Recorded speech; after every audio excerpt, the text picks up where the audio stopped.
Chapter 8. Alam mo ba kung bakit hindi kita tuluyang pinakulong?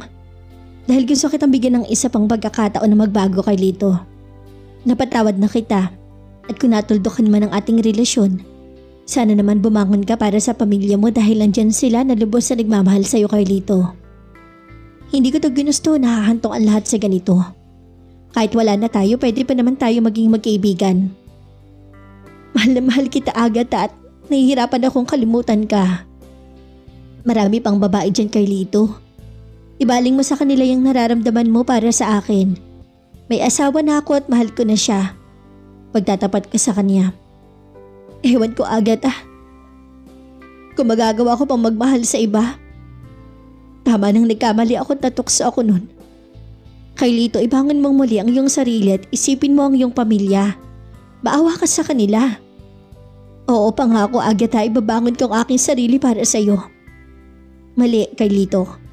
Ibangon mo ang iyong sarili para sa mga taong nagmamahal sa iyo. Hindi siya kumibo at nanatiling nakayoko at patuloy ang pag-agos sa kanyang mga luha. Hindi na ako magtatagal. Nasa labas ang aking asawa at naghihintay. Sabi ko sabay tayo. Salamat sa pagdalaw mo, Agatha. Kahit papaano gumaan ang aking kalooban. Walang anuman. Basta magpagaling ka at huwag mong pabayaan ang iyong sarili. Agatha, pwede ba kitang mayakap sa huling pagkakataon? Wika ako sa kanya. Sige. Salamat, Agatha. Mahal na mahal kita. Mahal na mahal. Mga salitang binitawan ni Carlito habang yakap niya ako ng napakahigpit. Di ko naman mapigilan na hindi mapaluha sa kanyang ginagawa at tumugon ako sa kanyang yakap.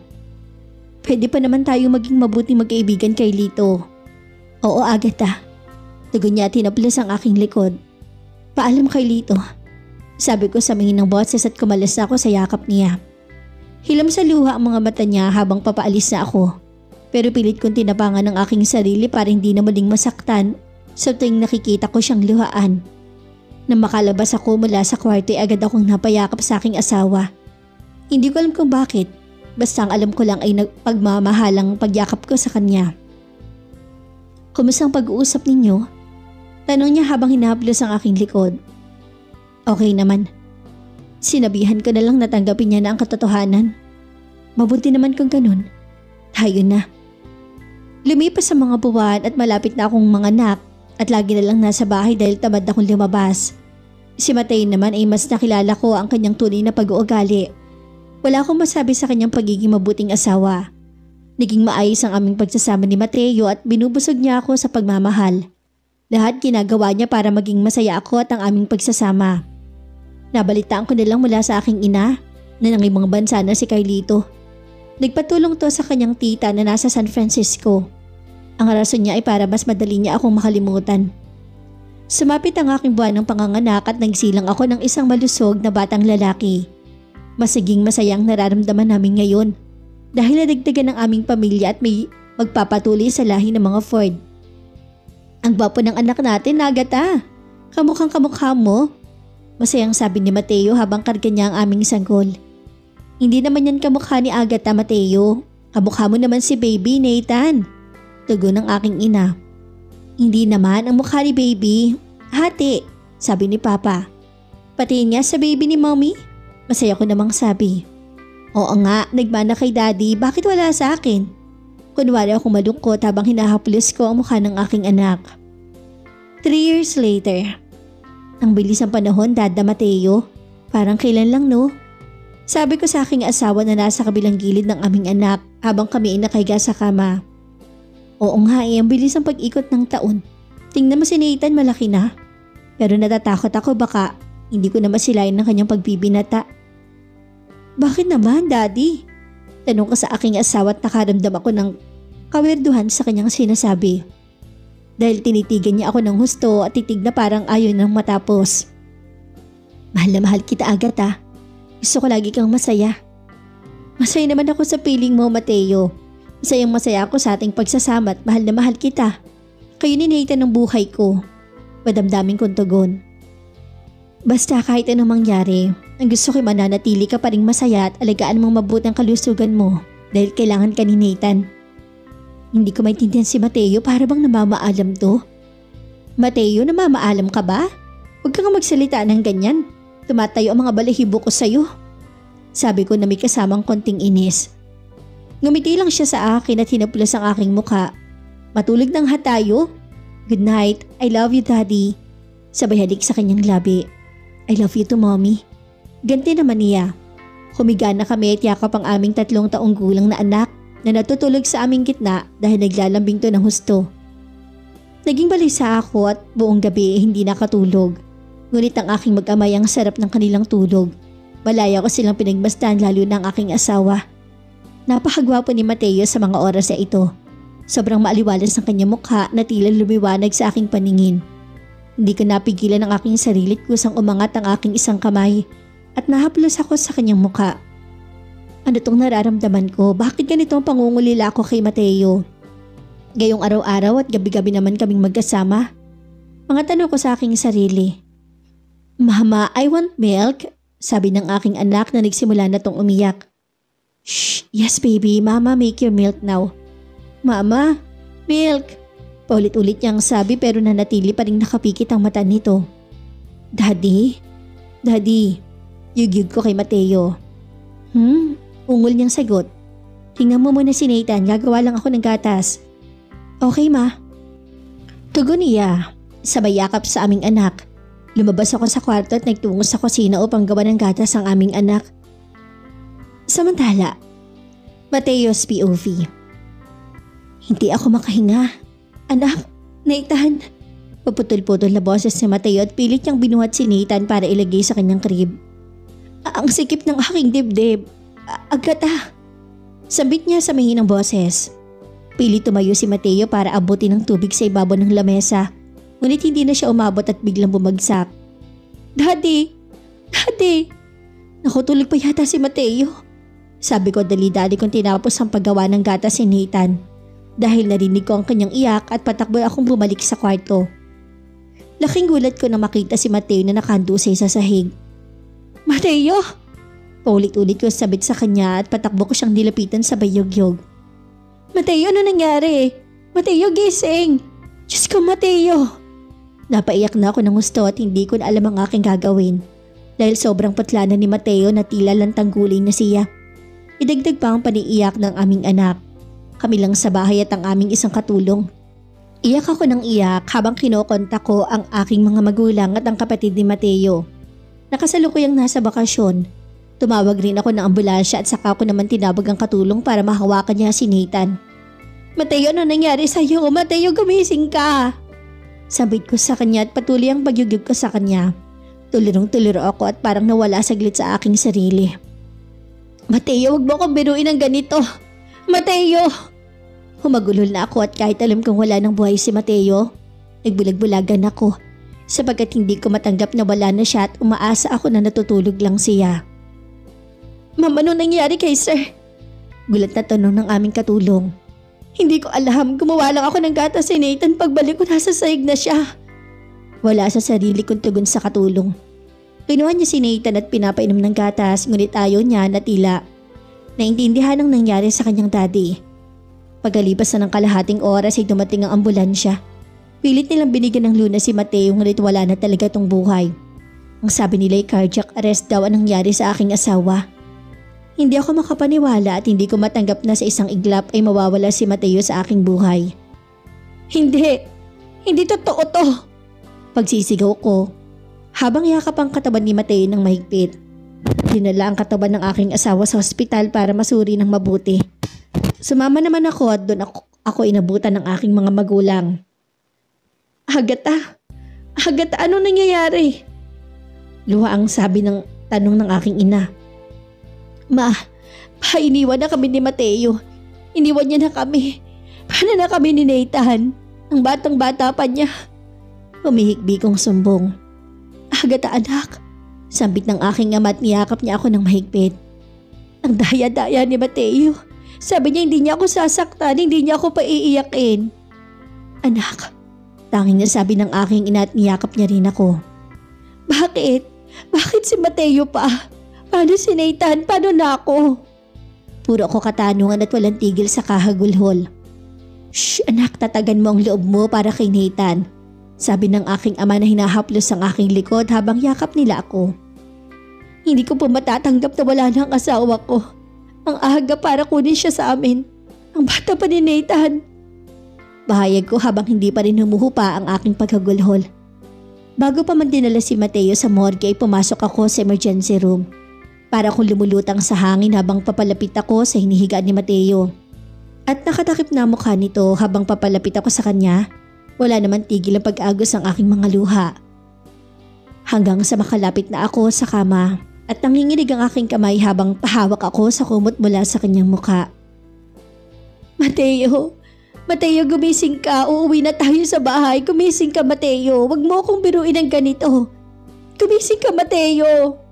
Pari ang yugyug ko sa kanyang katawan. Agad tama na anak. Sabi ng aking ina na pilit naman akong pinakakalma. Hindi. Hindi patay si Mateo, mama. Buhay ang asawa ko. Buhay siya. Di ko maintindihan ng aking sarili na tila mababaliw na ako. At wala rin katapusan ng aking pagkagulhol. At hindi ko na alintana na ako lang pala ang pinagtitingin na ng mga tao sa loob ng emergency room. Ma'am, dadalhin na po namin ang bangkay sa morgue. Sabi ng nurse na nakatalaga sa bangkay ni Mateo. Sandali. Hindi patay ang asawa ko. Natutulog lang siya. Seryoso kong sabi na para bang wala na ako sa aking sarili.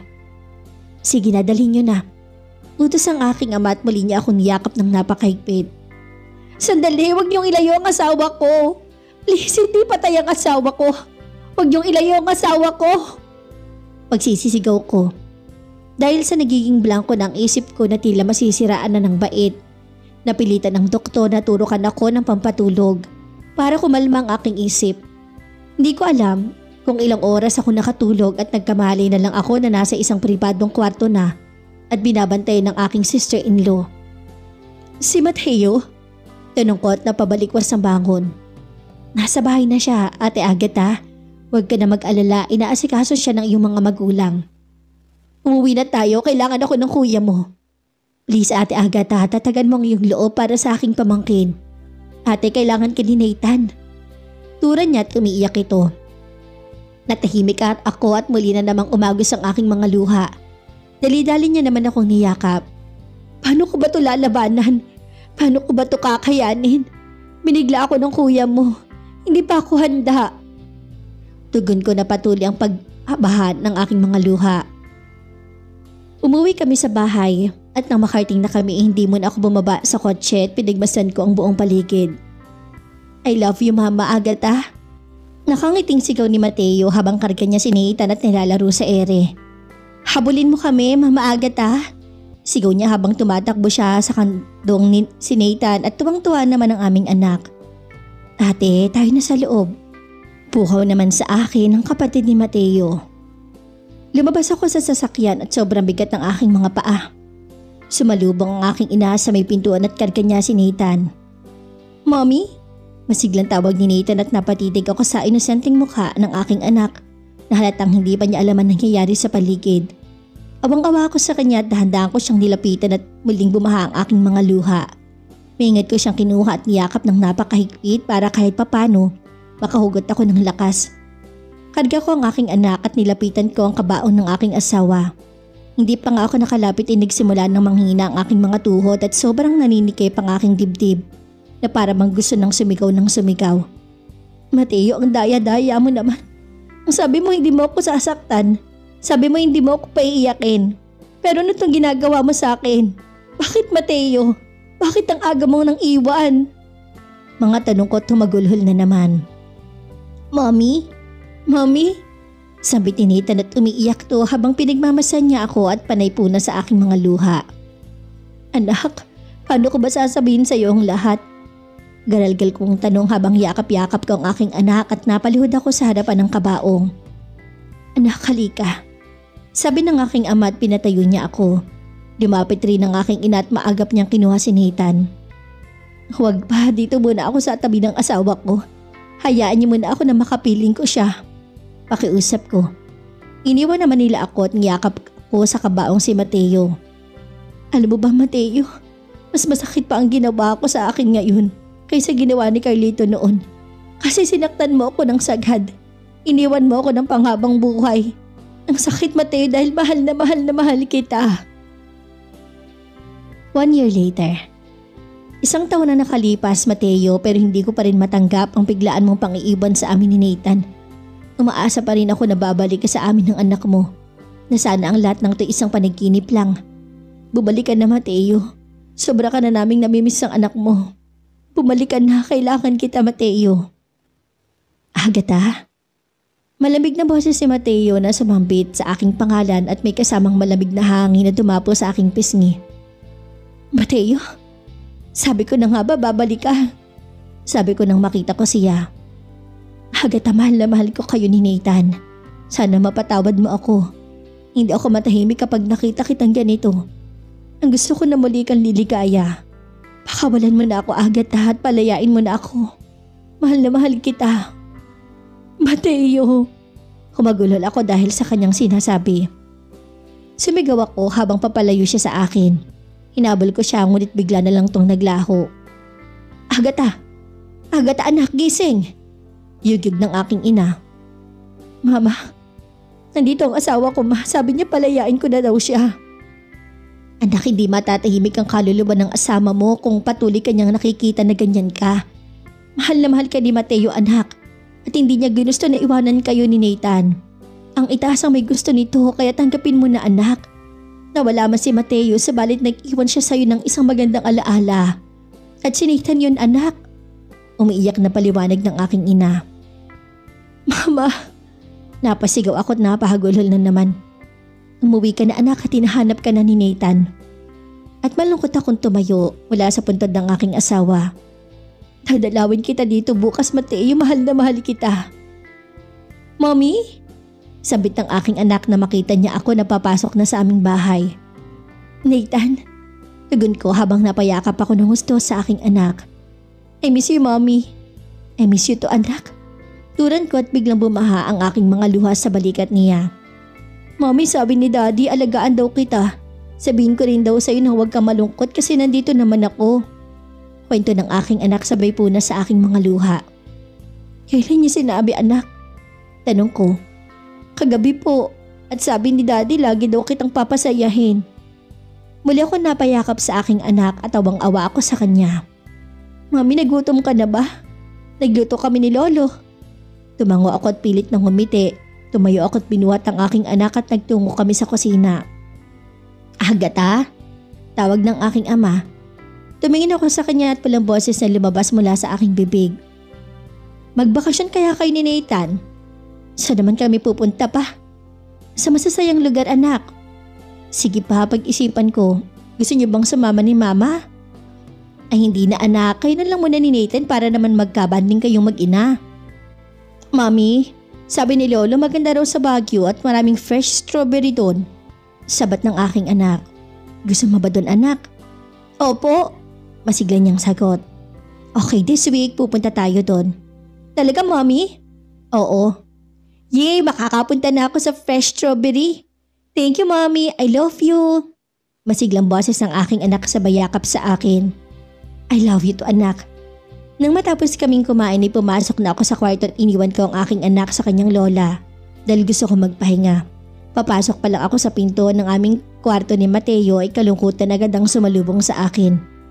Napatingin ako sa larawan namin ni Mateo at dahan-dahan akong lumapit.